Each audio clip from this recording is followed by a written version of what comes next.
Alrighty guys, we're back for some mono black aggro, and this is a March of the Machine, the Aftermath, Standard Brew. We're gonna go over the deck, then hop right into some ranked, but first things first, for anyone who may not know, I'm Red Cat and I play aggro decks and any decks with red in them as well, so I hope that sounds fun to you. Also, we do get that Discord link down in the description if you're interested in joining that up. Okay, what do we got into the build here? Well, we got 3 Cult Conscripts. This is a 1 mana, 2/1, and it enters the battlefield tapped, unfortunately, but it does have a pretty good bottom ability here. For 1 and a black, you can return Cult Conscript from your graveyard to the battlefield, activate only if a non-skeleton creature died under your control this turn. That could be as simple as chump blocking with one of your creatures. Your creature dies, and then you pay 2 to bring that Cult Conscript back, and then it's your turn, so luckily it untaps then, so I like Cult Conscript. Actually think it's underplayed, but it's probably because we do see quite a bit of aggro, and so coming out tapped could be a problem, right? So we got 4 Evolved Sleepers, naturally very powerful card, huh? Got 3 cut downs. Yep, we need that removal in mono black for sure. Speaking of removal, we have a 1 of March of the Wretched Sorrow, which is X and a black instant speed. As an additional cost to cast this spell, you may exile any number of black cards from your hand. This spell costs 2 less to cast for each card exiled this way. March of the Wretched Sorrow deals X damage to target creature or planeswalker, and you gain X life, which could be huge if you're up against things like mono red and whatnot.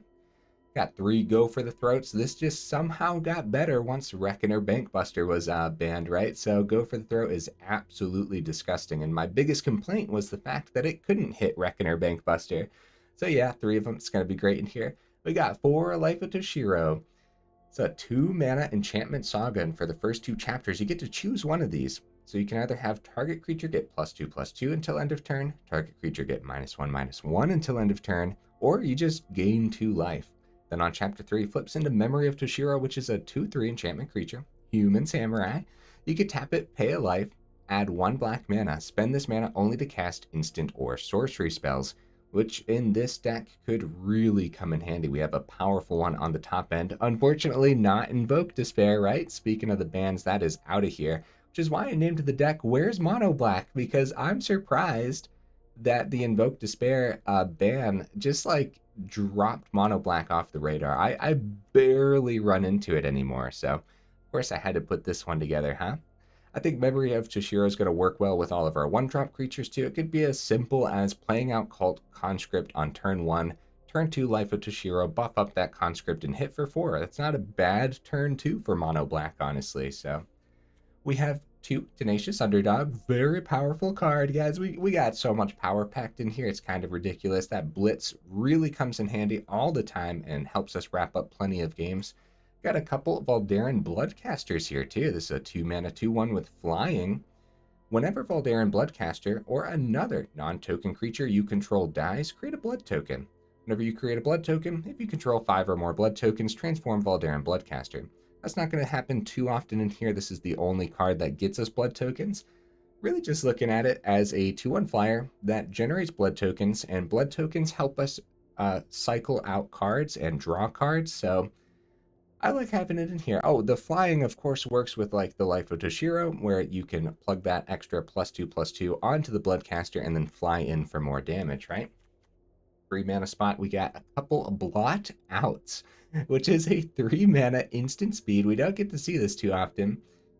Target opponent exiles a creature or planeswalker they control with the greatest mana value among creatures and planeswalkers they control. I think this is going to be absolutely terrific against Reanimator style decks, right? And I'm also seeing some control decks that are running a ton of planeswalkers, and of course then on the top end like Farewell and stuff, so that way it doesn't hit their planeswalkers. And among those planeswalkers is actually Kaya, and Kaya has hexproof, which is a big old pain in the butt, right? I think the exile's pretty great. I think this can hit stuff like Squee quite successfully and mono red and stuff. So I like this. I think it's going to be interesting. I think having the exile ability on this is going to be much better than having a Sheoldred's Edict, right? Also, with Sheoldred's Edict, the opponent does get to choose. This one is just straight up they control with the greatest mana value. So yeah, I don't know. It's going to be interesting. Okay, we got 4 Fellstingers in here. This is a 3 mana 3/2 with a Death Touch and Exploit. So when it enters the battlefield, you may sacrifice a creature. Of course, you can always sacrifice itself. That's completely fine. When Fellstinger exploits a creature, target player draws 2 cards and loses 2 life. So of course, you could always target your opponent if you want them to lose that 2 life, or if you want them to lose even more life, because obviously this pairs beautifully with Sheoldred, and we have all 4 of them, regardless of being a legendary creature. We know the big old target on Sheoldred's back, and we know how painful it can be for an opponent if you drop a Sheoldred and they're like, oh, I actually have removal for it this time, and they remove it, and then the next turn you just play another Sheoldred. So I think all 4 of them is going to be absolutely terrific in here. And of course, like I said, it pairs so well with Fellstinger. We've actually played a zombie build with this combo in it before. I think we've wrapped up games with it, actually. Because, yeah, when Sheoldred's out, you target the opponent with the Fellstinger ability. They lose 6 life total. Then you can pass the turn. They lose another couple, too. And this whole time, we've been swinging in with our powerful creatures. So, okay, the very top end, Gix's Command is the replacement for Invoke Despair, and I think it's going to be a really solid one. So the 5 mana sorcery speed, you get to choose 2 of these. Okay, let's start with the top ability. There's a lot to read here. Put 2 +1/+1 counters on up to 1 creature. It gains lifelink until end of turn. Yeah, you know, with all of these, man, we gotta be favored against mono red, right? I hope we get to see some mono red today just to see how it goes, right? Anyways, yeah, the lifelink is absolutely disgusting. So destroy each creature with power 2 or less. Yeah, that'll come in handy. Return up to 2 creature cards from your graveyard to your hand. Okay, maybe it's something that we sacrifice to a Fellstinger or whatnot. And or each opponent sacrifices a creature with the highest power among creatures they control. So just acting as more removal, a potential board wipe, a way to gain life, a way to do extra damage with the counters. Gix's Command kind of does it all. I love it. I just love all the commands. They're so cool. Okay, mana base, guys. Even though it's an aggro deck, it's going to be very important to make sure we're hitting like turn 3, turn 4 and stuff. So 25 total. 2 of them are Mishra's Foundry to help us plug extra damage if our creatures get wiped. And then, of course, Abandoned Mire. Okay, honorable mentions.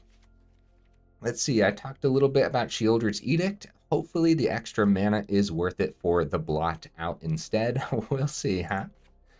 Misery Shadow almost made the cut, but I'm trying out Bloodcaster instead. And since we have ways to sacrifice our own creatures with Bloodcaster too, since we have all 4 Sheoldreds, those extra blood tokens really come in handy for gaining life and stuff too. So I really like Misery Shadow though, and I think that exile ability comes into play way more often than you would ever think. So definitely something to think about. Blood Pact almost made the cut. It's an instant speed. Target player draws 2 cards and loses 2 life. So it's essentially Fellstinger, and we could have like one of these as a one of, so you have all the Fellstingers and the Blood Pact as just an extra way to potentially do more damage to the opponent while you have Sheoldred out there.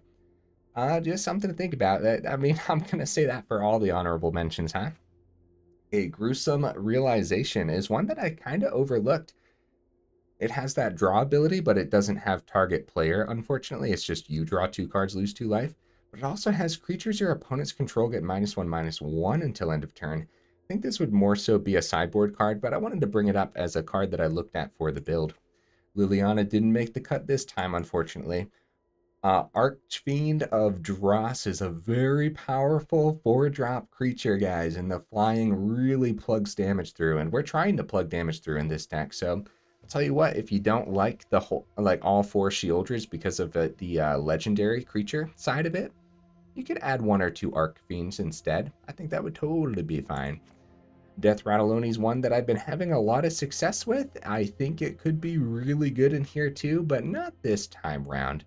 We got a lot of spot removal and stuff that would obviously make it cheaper, and literally using a cut down on your opponent's creatures with Death Rattle Oni is ramp for the Death Rattle Oni because cut down is only 1 mana. So yeah, it's a card I considered for sure.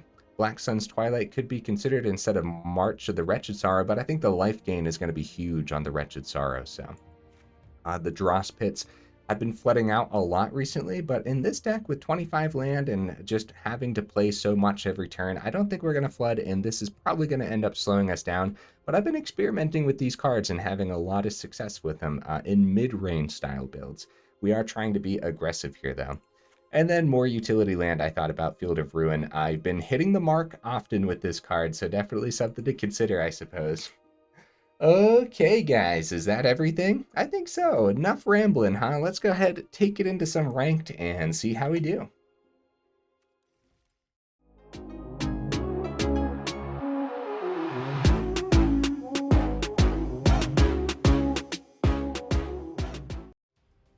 All right, guys, what am I expecting from the build?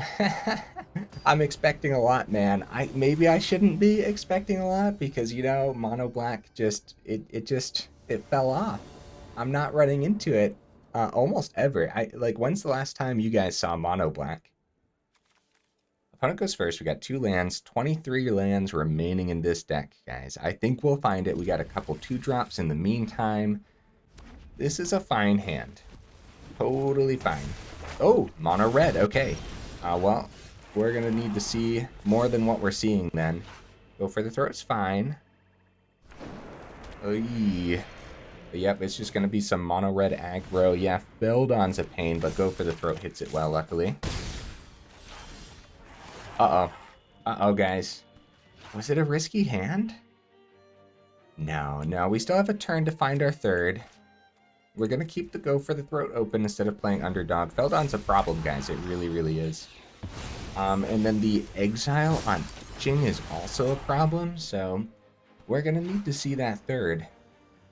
Make sure we have the blot out ready.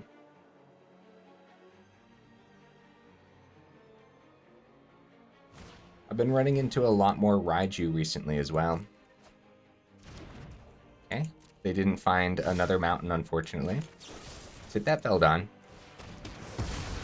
Down to 13. If we don't hit the third, we have a couple... Oh!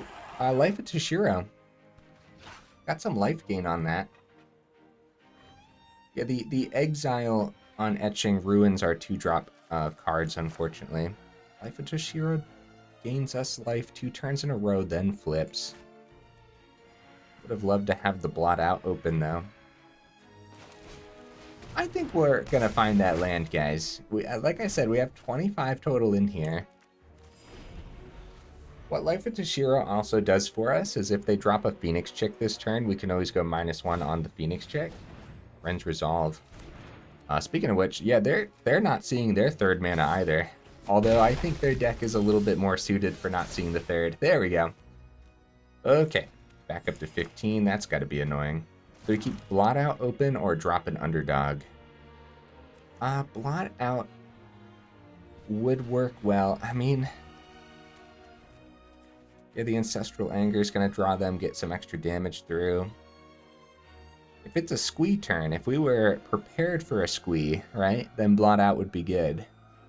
But maybe we just chump with underdog and let it get exiled. Or let... Never mind. I changed my mind. I was going to say we could let underdog get burnt too by whatever they have in hand, but it looks like... Okay. Okay, nice. Blot Out on the stack. They're not seeing their third land, guys, so... Oh, and we found our fourth. Wow. How did it go from us being unlucky to us being lucky all of a sudden? We got to get Sheoldred down immediately. And if they, by some miracle, find the removal for Sheoldred number 1, we have Sheoldred number 2. It's so brutal, man. What on earth?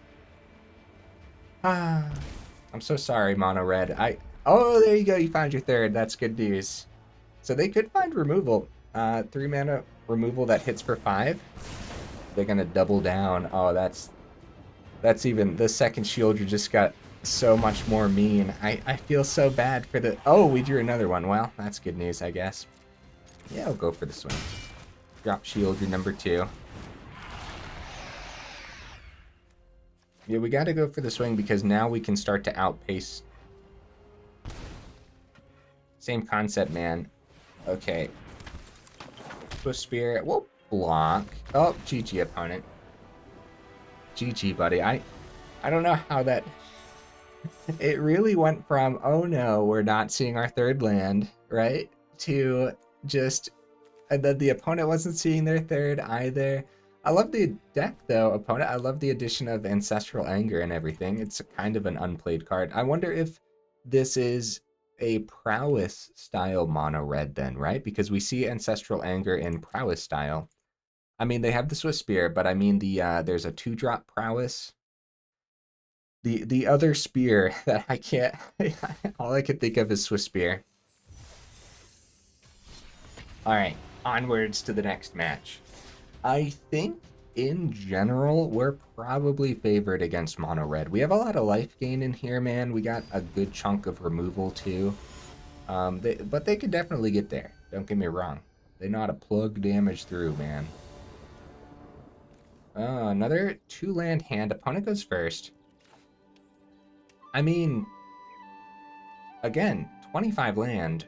So there's a really good chance in the next 3 turns that we see a land, right? Yeah, I think while our opening hand, it would be better to see 3 right out the gate. Yeah, there we go. Okay, awesome. Okay. Oh, I love the lands, opponent. Oh no, poor little Bambi. That is an awesome land. I've not seen that one. Okay, Rot Priest is an issue, huh? You guys think that's protection? Let's just get our creatures down then. Oh, it's been a while since we've seen like Simic Rot Priest. These tempo style Rot Priest decks are really hard to play against. I always feel like I'm making the wrong decisions. Storm Chaser Drake, nice. And they still have the green open, so it could be like a safekeeping if they want to swing, which would be really bad for us. It might not be protection since they chose not to swing. The Gix's Command will be available in a couple turns. Bellstinger could draw. I think we're going to go for the throat. Well, maybe we don't want them to untap their blue. Maybe we try go for the throat now. Take a poison. Yeah, before they untap, I'm going to try it on the Rot Priest. Because if we try it on the Drake... Okay. See, then the Tameo Safekeeping would have hit the Drake and they would have drawn there too. I'm going to keep the blocker back, I suppose. Instead of swinging here.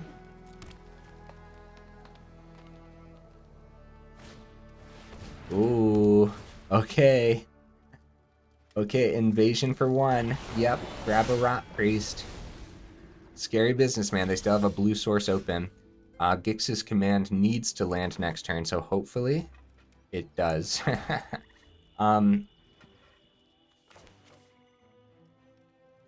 Right, Sheoldred.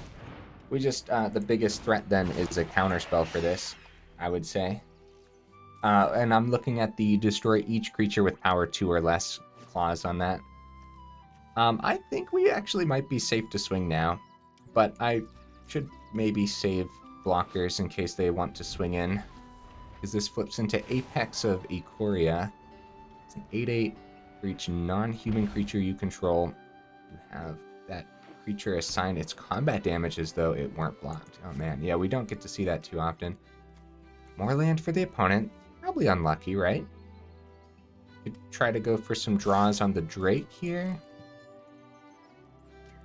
Yeah, if they swing with that, it's probably protection. Okay, alright. Went up to 22. Not that it matters. They definitely want to do the poison damage. Life of Toshiro is pretty good, too. I just really hope that's not a counterspell. I think I'm going to go for it, guys. I think I'm going to go for it. So we're going to go 2 +1/+1 counters on our 2/1 so it doesn't die. Then destroy each creature with power 2 or less. Come on, land. Come on. Land on this board. Oh no! Is their last card? Oh, they're gonna... Okay, I see. I was gonna say, it could also be like a slip out the back, which would be really good. And they could find it off the draw too. Put 2+1 counters. There we go. Oh, and it gets up to 3/2 as well. I see now. I see. I missed the fact that the Shore Up buffed it above that ability. Well, we have 4 poison counters. I think we have to swing, guys. This doesn't have indestructible, so the trade is pretty good for us. And they don't trade because keeping Drake on the board is good for restocking their hand. But at this point, now's the time to be aggressive. That was a big swing for us. Passing it on back. And let's see if Life of Toshiro can hit that Storm Chaser Drake with a -1 ability. Then we power up Foundry too. Oh, they found the slip out the back. Power up Foundry here. Oh, I should have waited till after they drew though. Because I don't know what they could have found, but GG opponent. Oh my goodness, man. The Invasion of Ikoria is such a cool addition in these Rot Priest Toxic builds, right? We had a mono green version of that list that was pretty gross. We don't really see mono green Toxic float around too much. I don't think I've seen it in months, honestly. But I recently put together an alchemy version of Rot Priest. If you guys are interested in seeing that at some point, let me know in the comments. It runs... I forget what it runs, honestly. It runs some of the new alchemy stuff for Lord of the Rings. But yeah, that could be fun to showcase at some point. We go first here, and it's actually one of the least aggressive hands we've had. I like seeing all of this, but... Okay, you know what? Let's try it. Let's give it a shot. We're doing great so far. A lot of creatures to draw into as well. Oh! Okay. No, this is a great hand against mono red. Going first here is pretty huge then. Life of Toshiro is... It's so silly how underplayed it is, man. It does so much for us every game. Like, this life gain's gonna be insane this whole time, you know what I mean? Of course, we can keep... Let's see if we draw some land here. I wonder how long we keep March of the Wretched Tsar. Probably until the last moment. Wow. That got the counter, so we just go life gain here.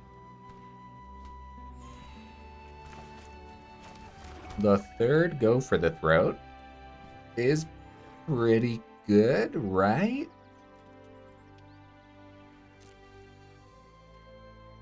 I mean, I guess. I don't really know what we want to hit yet. If they go mountain into Squee, then we hit Squee, right?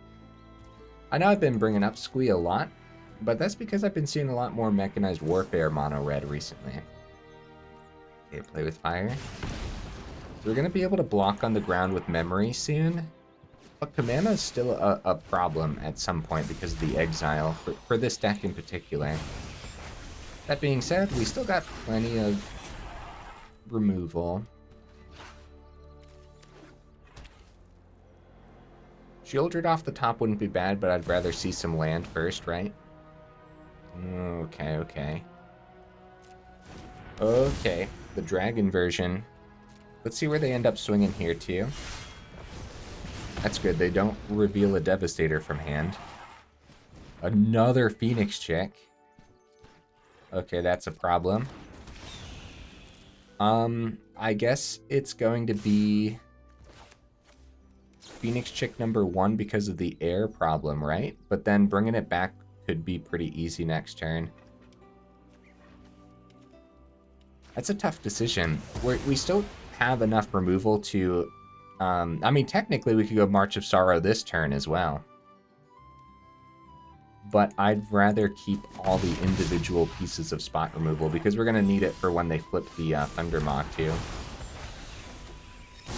Okay, now we have a blocker for a hasty thing on the ground, and we'll be able to stop Phoenix chick number 1 here. We can always go March for 3, or March for 5 if we wanted to gain a ridiculous amount, and ditch like the Gix's command or something, but I think I'm going to hold on to March.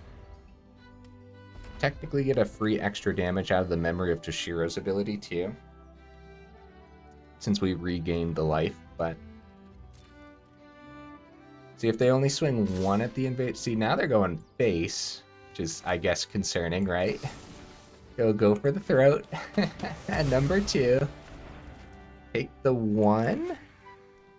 Yes. Yes. It's not worth picking that up. Does that hit any target? So they're gonna hit the invasion, flip it, and then go for the throat. Number 3 picks it up, luckily. Yeah, just having a ridiculous amount of spot removal. At some point, we're going to have to keep up pace and not just keep on trading 1-for-1s, but... Okay, Gix's command is available, guys. Do we do it? What would we do? 3 go for the throne. That's just gross, man. Each opponent sacrifices a creature with the highest power among creatures, and then just go counters onto Life of Toshiro and swing. Is that okay to do, or do we just keep March? We have the mana right now. Let's do this. Then each opponent sacrifices a creature. Sure. Right? Yeah. Seems a little silly doing this, but we do have 2 other Gix's command in here too. Back up to 20, they're down to 16. I like having a 4-5 on the board too. It's gonna be a bunch of stuff we can see off the top that would be good too.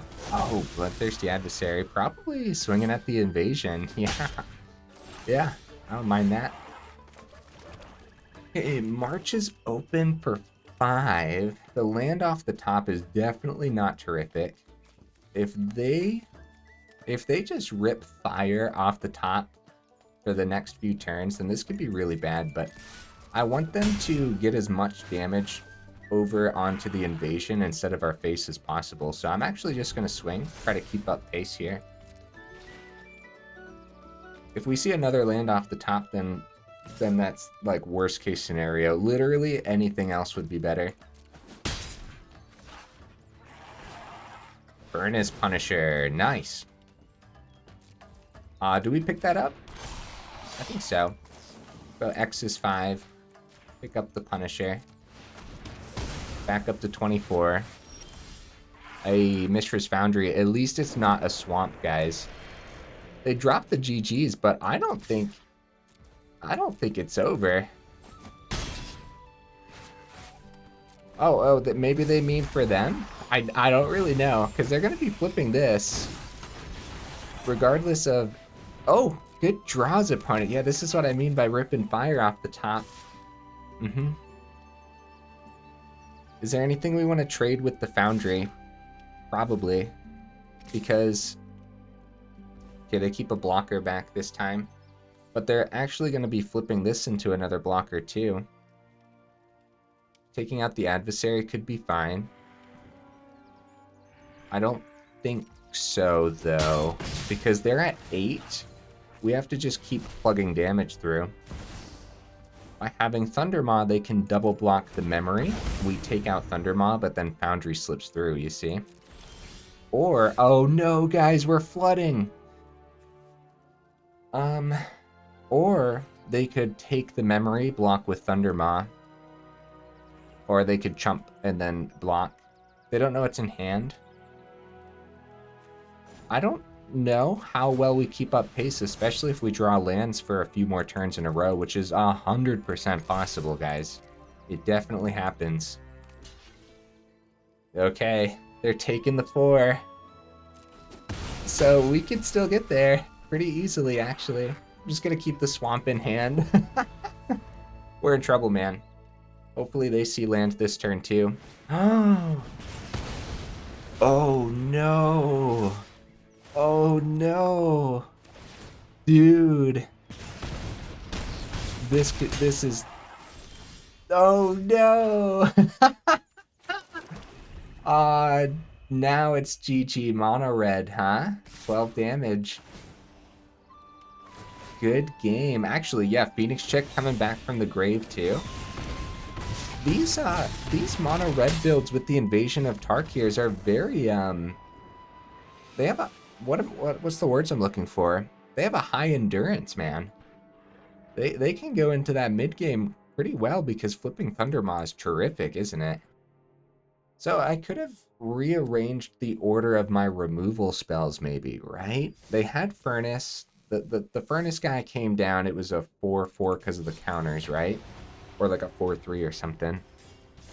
I don't really remember that guy's power. I think it's a 3/3.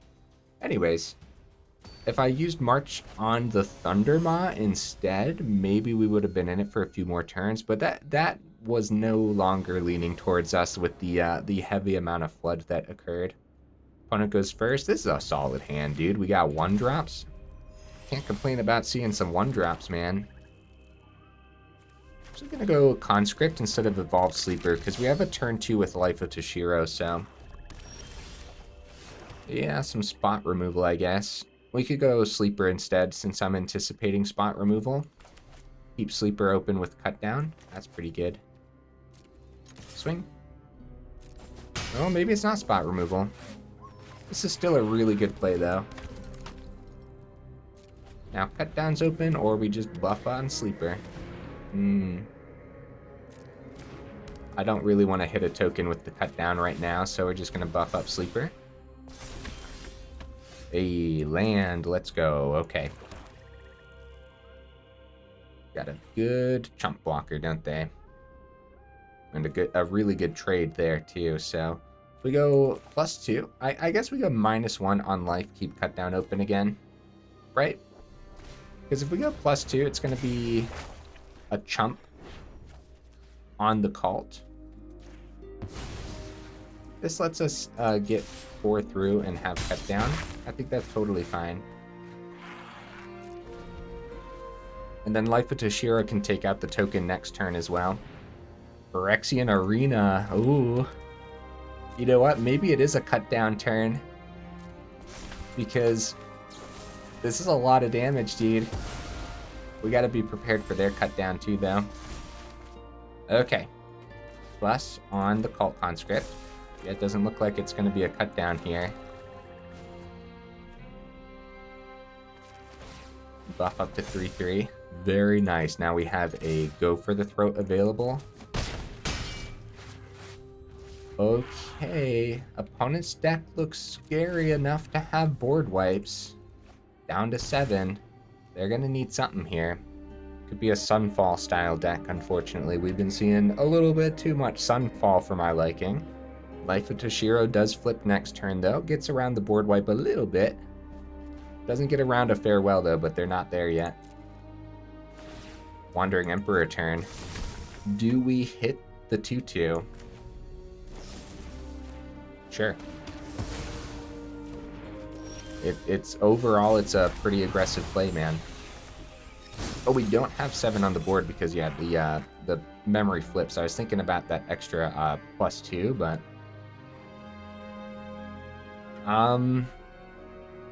Wandering Emperor.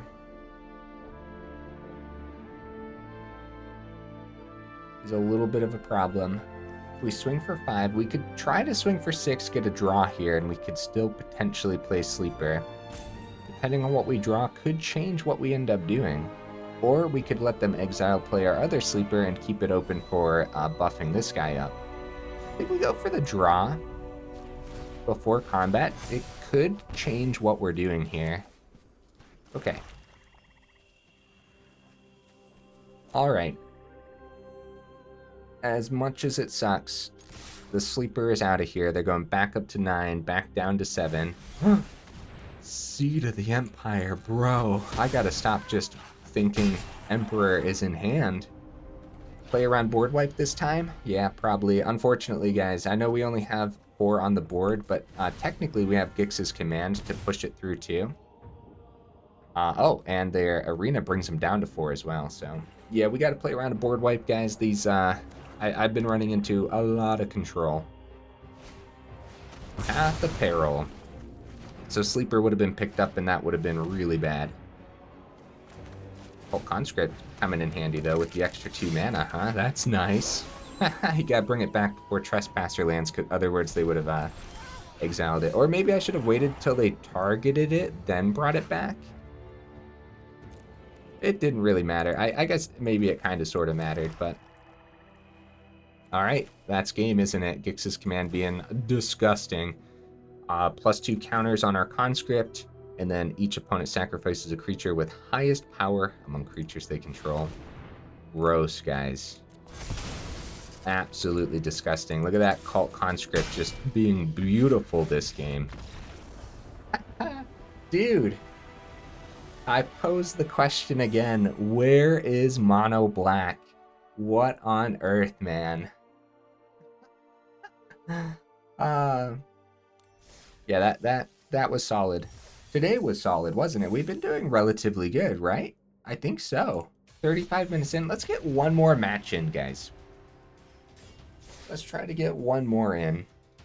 And then we'll go talk about the deck a little bit. And I got plenty of other videos to record today, so... That's one of the reasons I try not to go over 50 minutes, too. 50 minutes is a huge chunk of time.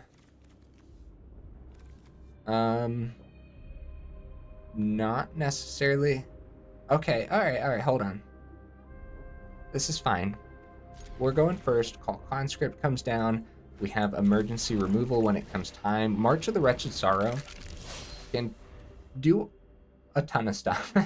it can act as removal on any turn, right? Like right now, for example. It can pick up Officer, but if they somehow played like a 3/3 or something, we still had it because we had other black cards in hand, right? So, alright. This is a great trade for us. So they get the 2 through. We cheese it on in. March is open. And we kind of sort of want to keep March for whenever it comes time with Brutal Cathars and such. Okay, well... Gix's command will be good against this, maybe. I thought about the March, but nah. That extra life gain's gonna just be a lot better. Now this is a good trade for them. Blot Out is open. March is obviously open. We'll keep the blocker this time. And this might be like a Brutal Cathar turn then. This entering tapped could be a problem. Swing. And we block the one that's buffed by the frontliner.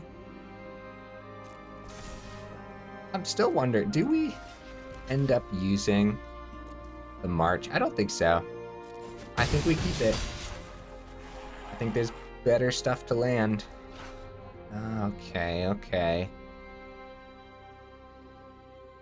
Okay, I'm keeping all of it, guys. We see some pretty gross things in soldiers. 4-drop soldiers and stuff. Mural, like... I know it sucks not playing anything last turn, but this is totally fine. If they go buffing their soldier board state, then we can... Yeah, Mural's a problem because we can't actually do anything on their turn though, huh?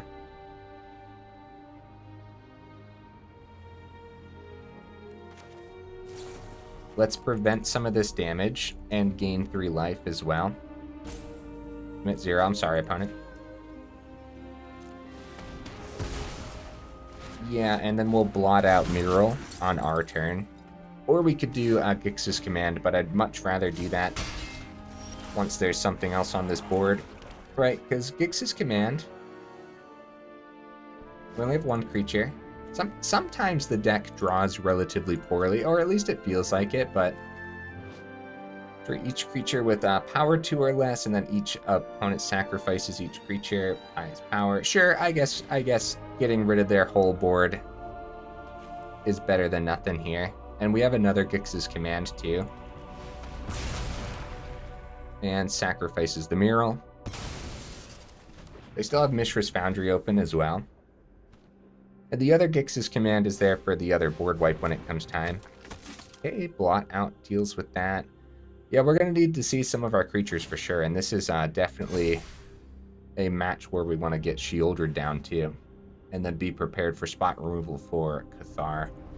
I think we're favored against a lot of these aggro decks, guys, but you can't be too certain, especially when we're drawing like this. This isn't bad though, don't get me wrong. I'd rather hit the Blot Out after, well, maybe it's our turn since we have two of them. Oh, see okay.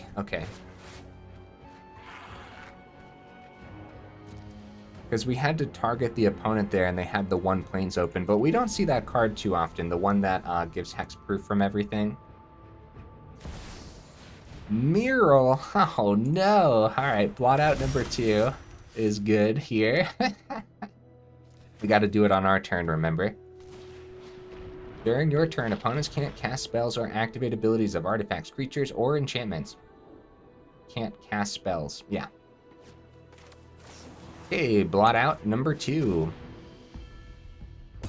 At least it's something, man. At least we have Bloodcaster down and now Gix's Command. Like, my hope was they start spamming soldiers down so that way Gix's Command picks up a lot. And then getting some life gain back might discourage the opponent pretty good there. Oh yeah, that would have been huge for them early on. Oh, that's a shame. But back up to 20. Ooh. Underdog. That's pretty good. Blocks well. Well, chumps well, and then we can bring Cult Conscript back, and then we can always blitz it back for extra draw. And we've gained enough here to... Oh crap, now Cult Conscript doesn't come back. But, I hate to say it, man, but that board's getting wiped and we get... Okay, land isn't great, but... Yeah... Gix's Command, dude. Okay, destroy each creature with power 2 or less. Yep. And I guess we go bring the Cult Conscript back and then we can play it for the turn. Yeah. The opponent's in this, dude. For sure. Like, we haven't been seeing as much as we would like, even though we have a ridiculous amount of removal. Cathar number 2. Land! Bro! Okay, we got to swing. I think we can keep up pace, and, yeah, we don't swing because they can power a Foundry. Valiant Veteran luckily doesn't buff the Brute. They're going in, bro. Not even powering up the Foundry, going with the Frontliner buff. It's good damage. Alright, guys. Fellstinger off the top would be huge, man. We do have all 4 Fellstingers in here, too. Yeah, sometimes the deck didn't draw too well, but, I mean, we can't complain too much. Those Gix's Commands hit really well. Frontliner's gone. They'll have Foundry Brute available. Luckily, it does not switch back to daytime, because the, Unearth doesn't count as casting, it's just returning. Oh no, guys. Okay, this time we gotta keep Chump Blocker back, because there's a chance that they... Yeah, we're flooding out some of these matches, man. I don't think this would happen too often, though. Not with 25. I think you would still want the 25. I think there's a good balance in general in the deck. And I still think we can get there quite successfully. Oh, Brutal Cathar number 2. Bro, we need something. We need something that's not land off this. Swing. Take the 3. Because if we do find Fellstinger, we can sacrifice Cult Conscript. Or Chump. Probably Chump, right? The coming back tapped could be an issue, though. Go for the Throat. Okay. We wait for the swing. And we hit that Brute, take the 3, bring Tenacious Underdog, and then hit that Valiant Veteran. They find Valiant Veteran number 2. Oh no. Power up Mishra's Foundry. This is brutal, man. Okay. Gotta pay the ward cost here. Bring back that Underdog. Take action. block the Valiant Veteran, which they can always buff their other soldiers with. The first strike on this is rough. Going down to 4 guys. We're still in this technically, but Cult Conscript coming in handy, dude. Oh, Bellstinger.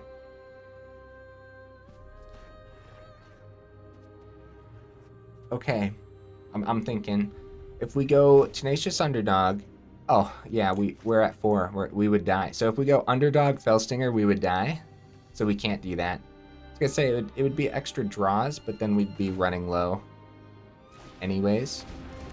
Fellstinger. Sacrifice Cult Conscript. Oh! I missed a swing, guys, but I guess they could have blocked. I guess that would have worked. But they probably wouldn't have blocked, you know? Okay. Life of Toshiro. Back up to 4. Go for the throat is open.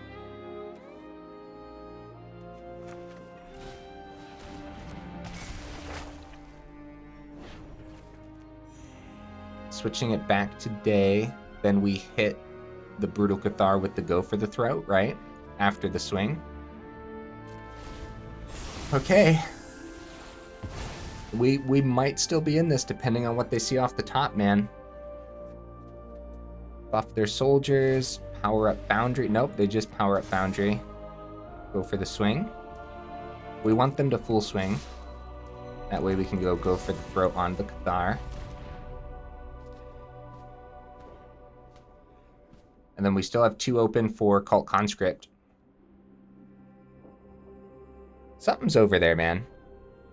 And then we probably hit Valiant Veteran number 2 with the block, right? Opponent? Buddy? There we go.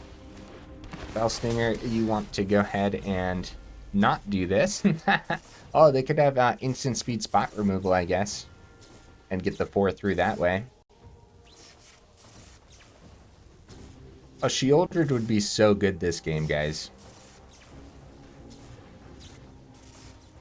The opponent is holding us up here with something, and I'm not really sure what it is.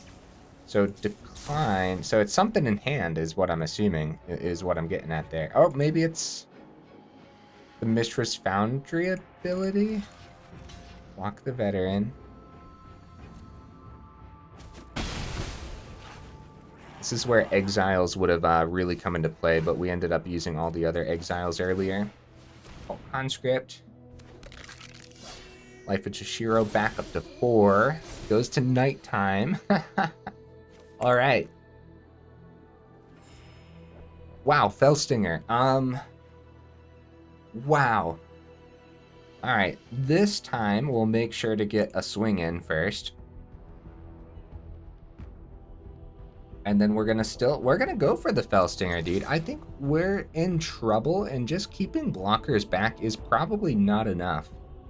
And I like risky plays, man. This is definitely risky, going back down to 2. But if we could find something, like we could see another Life of Toshiro easily. We've already drawn all the mana we need for the game. We could see another Gix's Command, but we already swung. Oh, maybe that's a reason to not swing right away, huh? Because you could get lifelink. Oh, okay, yeah. That makes sense.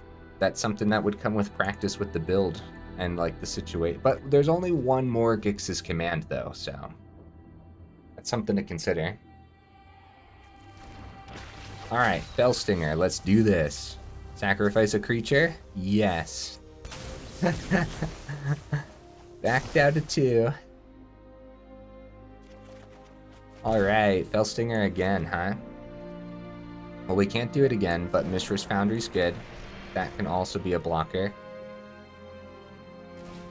We better get this down as a blocker, too. Memory of Toshiro flips next turn. And we can no longer bring Underdog back until we gain some more life. So we go decline. Okie dokies. Anyone's game. Anyone's game easily.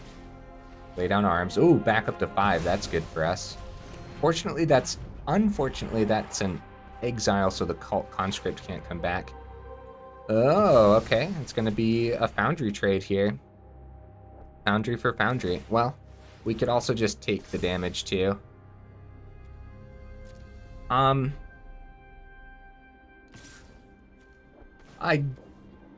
guess we'll take the damage. Like I said, I like risky plays. Life of Toshiro flips. Oh, more land off the top. So gross, man.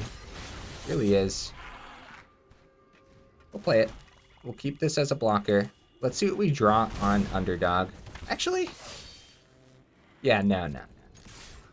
Back down to 4. We should definitely see what we draw here. Bring back Cult Conscript this turn too, since the Underdog died. More land. Bro. How much land is... Oh, that's only 12 total. I guess. That's still pretty bad, isn't it? Power up the Foundry. Swinging? Huh? Oh, okay. I see. Switches to nighttime. See, we have 2. We have 7 with the Underdog. We're not quite there yet, unfortunately. So I'm going to keep my blockers back down to 2.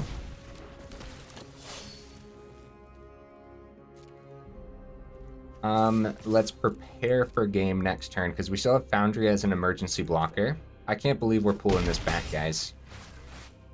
Okay, Underdog cannot be blitzed back next turn unless we find a way to gain life here. More land. No, that makes sense to me. Alright, opponent. Let's see the last card. GG! Let's go, guys! And now we're 51 minutes in. I thought we were gonna wrap up the video a little earlier today, but that game took a second, huh? So I don't know what the win rate was today, but it felt pretty good, didn't it? It felt like we were winning a lot. I'm not really sure. I'll have to go back in the video and check. That was awesome, though, dude. I said it in the middle of the video, too. Where's Mono Black, man? This seemed pretty solid overall. Here's the deck list again, guys. Felstinger really came into play in that last match, just showcasing the overall power that card draw has in Mono Black. And we know that because, you know, Invoke Despair is banned for a reason, dude. And yeah, I love how well it pairs with Sheoldred, although we didn't really get to see that today, huh? Sheoldred is just an absolute powerhouse. Regardless of Legendary, I still believe it's worth all 4 of them in here. Blot Out was relatively solid, although I think in a lot of those cases, a Sheoldred's Edict would have done the same thing. Still really like this guy, though. I think the Exile comes into play way more than you would ever think, so yeah, Blot Out. Give it a shot. Let me know what you think about it. All 3 go for the throats, and the 3 cut downs were great, as well as March of the Wretched Sorrow coming in handy with the life gain, huh? Evolved Sleepers, powerful. Cult Conscript, powerful. Bloodcaster wasn't even half bad, was it? It was relatively solid in here. Tenacious Underdog, still worth it as just the 2 of, I think, even though it really came into play in that last game. If you get too many of these, I think there is that one big issue against Mono Red where etching exiles if you chump, so that's definitely bad, and there's a lot of Mono Red and a lot of etchings then. So I still think it's worth just the 2 of. Yeah. Life of Toshiro, worth the 4 of, man. I mean, I love this card. How much did it do today? Everything. It did everything today. Still just amazing, huh? And, you know, once it flips into memory, it still helps you cast out things like Gix's Command and everything. Could I see going down to 24 land? I guess, if he fled out like I fled out some games, but probably not. I think 25 is actually the perfect amount for here. And it's just the name of the game sometimes. Magic the Gathering, you're going to flood sometimes, you're not going to see land other times. I think 25 was fine. I liked this one, guys. Pretty powerful. I could see ranking up with it if you enjoy the ranking up process. Potentially, right? There was, yeah, I could see it. I could. You guys will have to let me know what you thought down in the comments, though. Either way, if you made it this far into the video, for real, y'all are champions. I super duper appreciate you, and I will see you in the next video.